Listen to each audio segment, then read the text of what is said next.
Welcome to Reus. Now, this is going to be primarily a game review for the game. Now, what this is you got four different gods. Now, each god has its own attributes and abilities. Now, with it, you have a barren planet that you are supposed to make villagers inhabit. Now, the goal of the game is to create as much prosperity in a number of villages, as many villages as you want to take care of. I normally stick with 3 to 4, but you want to allow them to get as much prosperity as you can. Now, you do this by giving them food, by creating herbs, giving them minerals by creating mines, and all sorts of different things. Now, each god, as you can tell, has its own little special terrain, and there's 4 of them: water, forest, swamp, and mountain, or rock. Thus creating 3 different biomes, not including the water, because you can't have a water village, sadly. Be awesome if you could, but you can't.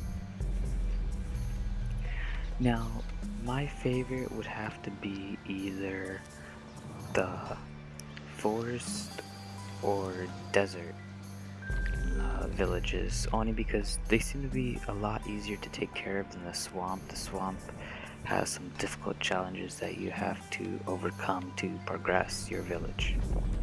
Now, there are 2 different game modes. One of them is the standard, where you are going against the time, and with that you get 30-minute game, an hour game, and a 2-hour game to progress your village, and you have to unlock each one of those. Then you have the freestyle game mode, which you could just play and play to train yourself on how to build certain materials in a fashion that allows you to accomplish the goal. Now, as you can tell with the forest village, there is a goal to build, I think it's a schoolhouse, but I'm not quite sure. And I need to collect 30 food total, and then I will receive an ambassador. Now, you'll see later what an ambassador can do. Now, there are a number of different projects. I've gone all the way up to tier 3 in projects. I've not been able to accomplish higher than that, and I've only been able to get to tier 3 once, because it's so hard. Now, this is all done in an hour to get up to tier 3, but it's not shown in this video what that's like. This is about a half-an-hour game. And as you can tell, I just accomplished that. I think it's a schoolhouse, I can't remember, or a mill, one of the 2. Or maybe I'm completely wrong on both. But right now I'm checking all of the gods' abilities on what a forest ambassador will allow to do. And I'm checking to make sure everything works correctly.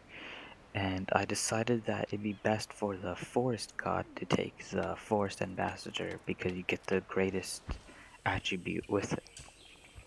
So I'm just going to pick him up, the ambassador, and it'll allow me to create fruit with certain plants that I plant. Now, also with the water giant, you can create animals which give you food, or if you're the swamp god, you are able to create animals that give you wealth. Now, here I'm showing you about what it's like about 15 minutes into the game, and I just finished the plantation. It's not really a quest, I guess it's just a challenge.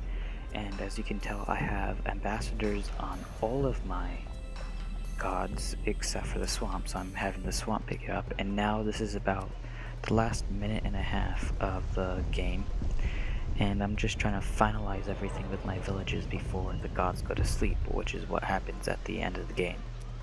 So you pretty much just want to give your villages as much as you can, and you want to try to avoid them getting too greedy because it'll start a war between them. Now I tried really hard to show you guys what that's like, but I wasn't able to start a war between two villages. As you can tell there, I showed you what I've been able to do within half an hour. And I'm just creating a massive mine here, which is actually the first thing I've ever done before. I haven't been able to create a gold mine before. And now you'll see the quests that you can do. And that'll conclude this game review. Thanks for watching.